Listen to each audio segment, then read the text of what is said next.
kagaya ng nabanggit mo kanina, ang pamantayan ng Office of the Ombudsman sa kanilang pagpaparatang kay sa kampo ni dating House Speaker Martin Romualdez na sila ang nasa likod ng pag-recant nung apat na Maleta Boys ay yung dahil si Romualdez daw ang makikinabang doon sa pag-recant ng apat na Maleta Boys. At ngayon, hayagang pinaratangan ni Ombudsman Jesus Crispin Remulla ang kampo ni dating House Speaker Martin Romualdez na nasa likod ng pagbaliktad ng apat na Maleta Boys.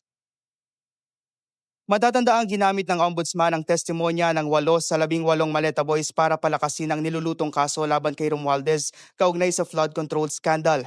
Pinasinungaling Camp of the accused. You know what we're talking about? So you think The camp of former Speaker Romualdez, his lawyers, his strategists, his advisors, yung mga tumutulong sa kanya, kasama na yan. Pinasinungalingan din ni Remulla na tinakot nila ang Maleta Boys para i-execute ang kanilang individual affidavits hinggil sa kanilang nalalaman sa flood control scandal. Kami, kaya namin takutin ng Marines. Tatakutin namin sila. Ayaw nga nila ng protection kasi nga kaya nila yung sarili nila. Paano sila matatakutin? Dagdag ni Remulla, mismong ilan sa Maleta Boys ang nagturo sa tauhan ng Ombudsman sa mga lugar na kanilang isinalaysay sa affidavit kung saan idineliver umano ang mga kickback. Kasabay nito, nagbabala ang Ombudsman sa mga abogadong humaharang sa hustisya at katotohanan.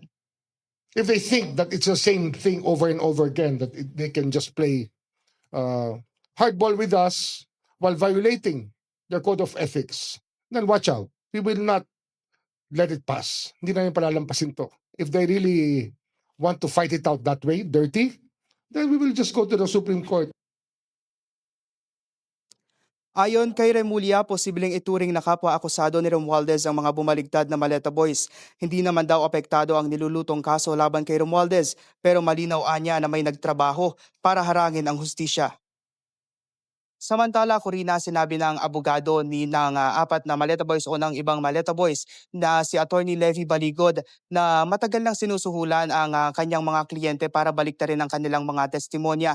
Samantala, bukas ay magsasagawa daw sila ng press conference hinggil sa usapin. Balik sa iyo, Corina. Lalabas ba, John Rhys, ang apat na bumaligtad para ipaliwanag ang kanilang mga dahilan?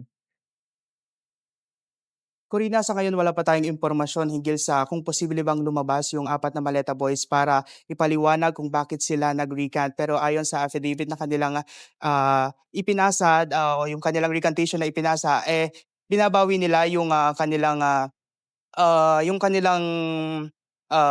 testimonya sa anti-graft body dahil nga sa kanilang mga personal na rason na natatakot na sila sa kanilang seguridad at ng kanilang pamilya. Ayon kay Attorney Levy Baligod, sinabi niya na galit daw ang natitira pang Maleta Boys at ayon naman nagpatutsada din yung ibang Maleta Boys na natitira. Sinabi nila na nagpabayad daw yung mga apat na Maleta Boys o nagpasuhol sila at para naman sa iba ay pinasinungalingan nila yung mga paratang na si Attorney Levy Baligod ay nagbayad sa kanila para ipasa nila yung mga testimonya dito sa Office of the Ombudsman. At si Congressman Romualdez naman ay wala pang reaksyon?